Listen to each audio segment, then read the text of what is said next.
All right, here we've got Kbands Live 132. My name's Trevor Teichman from kbandstraining.com. We're going to be setting up your ballistic bands on the squat rack and supersetting with the jump rope. As always, you will follow my reps and sets. If you need to pause the video and set up your workout real quick, go ahead and do that. And now I'm going to give you a little bit of form information and try to get you the best results possible. We're using a rope attachment. You can just grab the ballistic bands if you'd like, but overall you're going to be tipped over slightly to get a good angle. Keep your elbows in close and move back to a 90-degree angle with the elbow to the shoulder. Now you'll be extending out, getting a good pump as you continue the exercise here. You're going to be going anywhere from 12 to 20 repetitions. Should be a little bit lightweight as we get moving through our rotation here. Now we're going to be supersetting. As soon as you get done with your repetitions, you're going to grab your speed jump rope, and we're going to be getting our heart rate up with a 30 or 40 second set. You can do just simple 2-footed jumps or alternate feet or run in place, whatever step sequence you would like to do. The key is that when you're done, your heart rate is increased. Anytime we're doing different type of auxiliary muscle groups like our triceps, it's always nice to do a superset with a cardio-based move so that we can spike our heart rate. Doing a 30-minute workout here, so you're going to keep your pace nice and high and spike your heart rate with the jump rope sets and then move back to the tricep extensions. The topic at hand with this workout, I want to give you guys a little bit of advice on making your arms bigger. If you're looking to increase the size of your arms, your tricep is about 70% of your arm. So we want to build our triceps to fill out our t-shirts and build some muscle, and then we can always focus on our biceps to get a little bit of that front side that everybody thinks that they need. And of course, everyone wants bigger biceps. I don't have a problem with that either, but remember, triceps are the key to really giving some great girth in your arms. Notice now I'm using the blue ballistic band, which is stronger than the green. You can stack them or use individual ones, but go ahead and add some weight as the repetitions or the sets increase. Keep a good flat back. You should never be buckling at any time, and you should never find that the weight is too strong to pull your elbows back behind your head. That angle needs to stay consistent as you continually move through this exercise. Enjoy the first superset. I'll be back to explain the next exercises, and keep up the good work.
Now we're going to be setting up our fusion cables on the lower mount. Grab a weight where you can put your arm above your head, and we'll be doing tricep extensions over there as well as a dumbbell clean and jerk. I've got a little bit lighter weight to start with. You're going to drop it down in between your legs and extend it up above your head. It should be a continuous motion from the floor all the way to the top. You're going to bring your elbow up nice and high and then drop underneath it.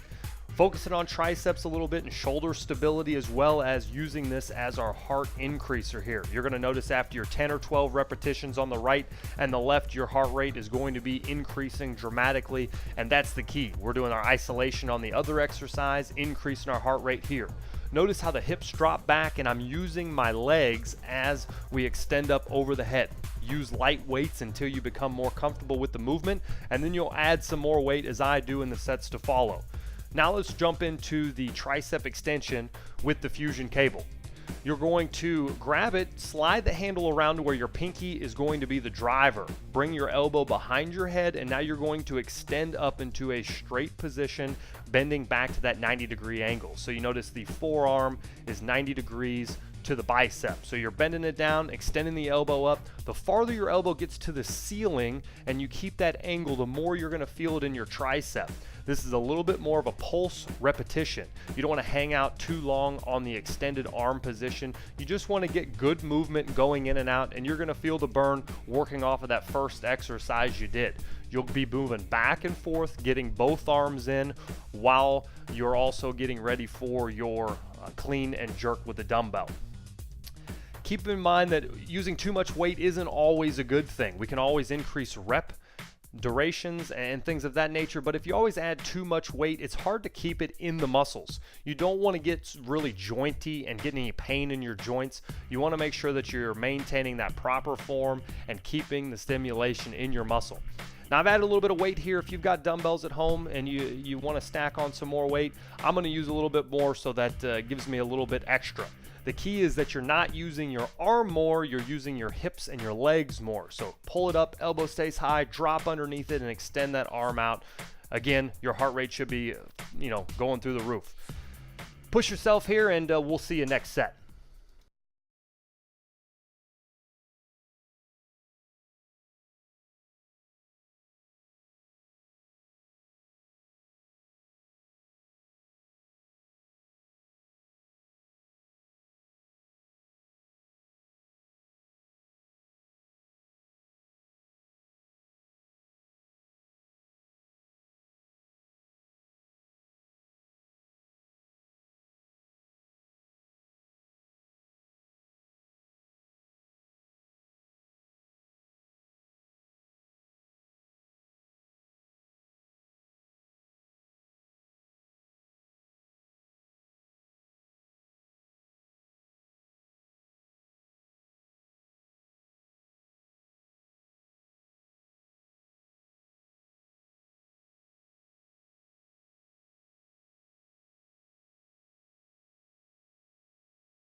Next sequence we're going to be setting up, we're going to be putting our fusion cables on our top mounts using a medium to heavy weight.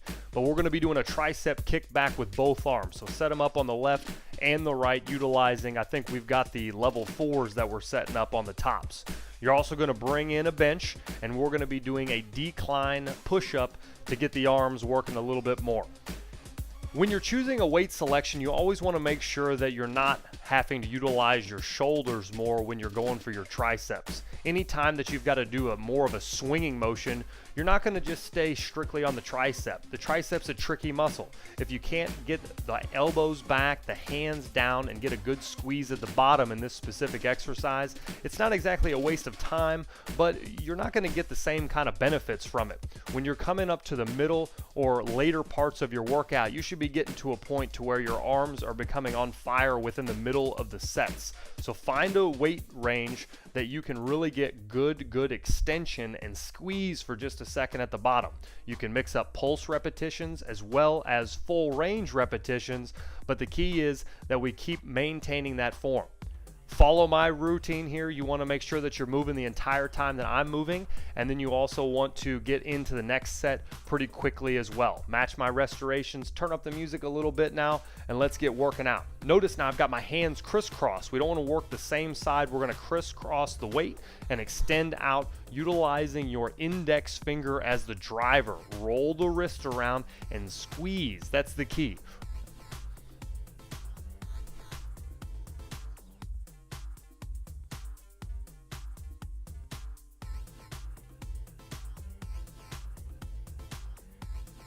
As you finish up with this, now you're going to walk right over to the bench. You'll get in that decline position, feet on the bench, moving down. And the key here is you want to get your hands down by your chest. A lot of times when you're doing decline push-ups, there's a tendency to let the hands sit more by your face. This turns into an extra shoulder pressure that we do not need. If you work to get your hands under your chest, your back might sag a little bit, so make sure you pull your tail under, squeeze your backside, and then keep a nice flat back. But the more that your hands are more by your chest, you're going to get a lot more stimulation in the chest.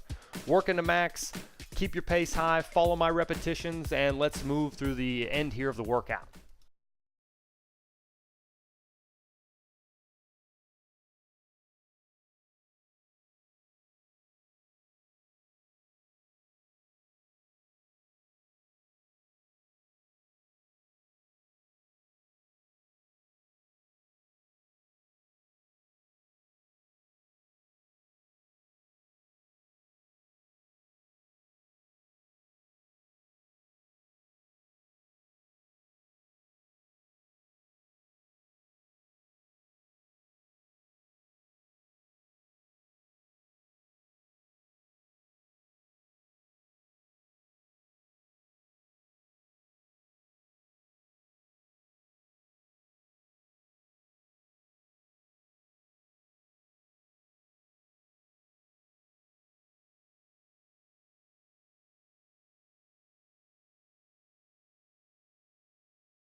The final portion of this workout is going to be a burner. We're going to be keeping the pace really high and extending your hands quickly. We'll be doing a tricep pushdown. Adding some weight, you can utilize a rope extension, and I think in a minute here I take the ropes out because my angle was a little bit off and I ended up just grabbing the sides of the ballistic bands. No worries, you can do whichever you'd like to do, just as long as you feel like you're getting your arms down nice and straight. It should be a pretty quick pace. As I said, at the end of the workout, we're trying to get over the top here with the muscle burn. You don't want to be doing slow reps, heavy weights. We're now lightening up the load just a little bit and getting faster repetitions. We'll be going back and forth with the dips here on the bench, a little lighter weight, not our whole body, but with this superset now you're going to go back and forth, and I promise you're going to feel this one.